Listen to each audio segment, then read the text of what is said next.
Hi everyone, welcome to your 30 days of Hypopressives. I'm Alice, today's day 0. Today I'm just going to go through a quick overview of what we're going to be doing, what you might need, and we're just going to do a quick introduction to the breath work just as a refresh. If you don't know what you're doing with the breath work, then what you can do is you can do the breathing alongside the hypopressives, but you'll just be breathing, doing lateral breaths in and out, so 360 breath through the rib cage, and this is surprisingly effective. For pelvic floor symptoms, you'll get loads of benefits from the series.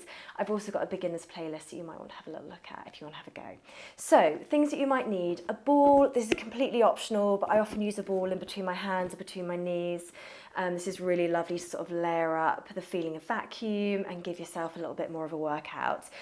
You might need a block. If you find that when you're sitting, in the sitting positions, you roll into your pelvis, then you want to be up on a block just to give you that height so that you can be nice and straight. I'm also going to be using a bolster just behind my pelvis for some of the flows, not all of them, and again that is optional. You can use a cushion if you want. You could even deflate your ball a bit and have that behind your pelvis, that would also be fine.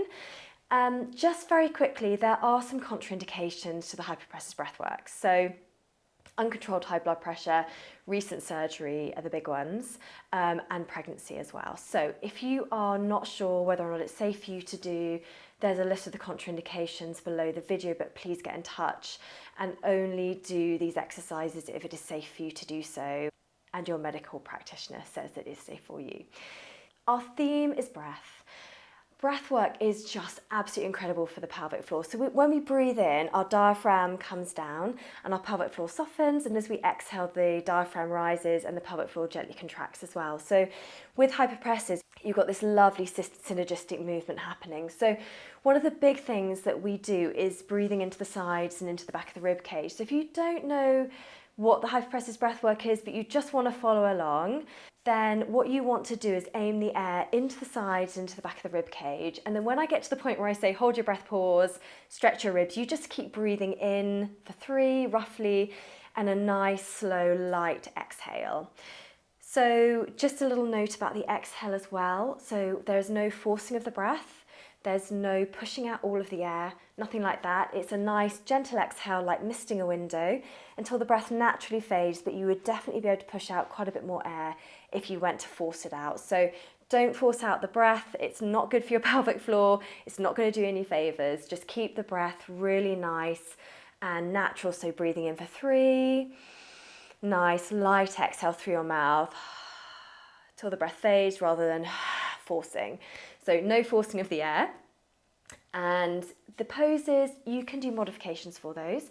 If you've got sore wrists or you're prone to sore wrists, any of the quadruped positions you can do with your fingertips facing forwards like this, or you can do making fists like this. That's absolutely fine. If you can't cross your legs, that's fine. You can sit in a chair with your feet just straight down on the floor, or you can do a couple of other sitting positions as alternatives. So there's legs extended here, sit on a block, it makes it so much easier, or a couple of blocks. And you've got diamond where the legs are together and the knees are out like this. So there are a few difficult poses that we will do together. I have gone through the modifications for those. So things like the knee drop lunge, you want to make sure that you're not coming down too low if that's going to be a problem for you. If you've got sore knees, you can roll up the mat underneath your knees, but if you're at all unsure and your knees are causing you problems, then please leave out the kneeling ones, and you can just substitute with any of the poses you like. I would just come down onto the floor and do a nice simple lying down position with or without the vacuum, depending on what you're doing.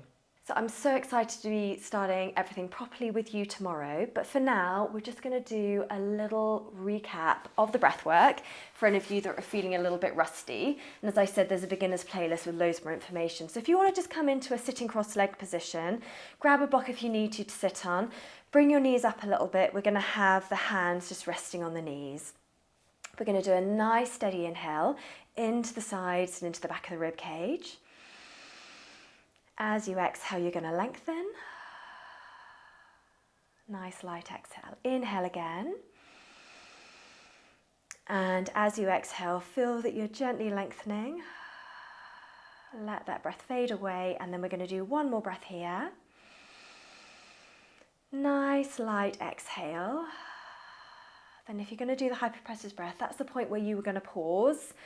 Slowly stretch your ribs. There's no pulling in of the tummy either. That pulling in of the belly that you see is all happening because of the changes in pressure. So that's natural. So it just comes with the exhale and the rib stretch. And then if you're not doing the hypopressive breath work, you just carry on taking probably 2 or 3 nice slow inhales and exhale. And then another one just to finish while we're carrying on and finishing the breath hold. If you have any questions, do pop them down below the video and I'll get back to you.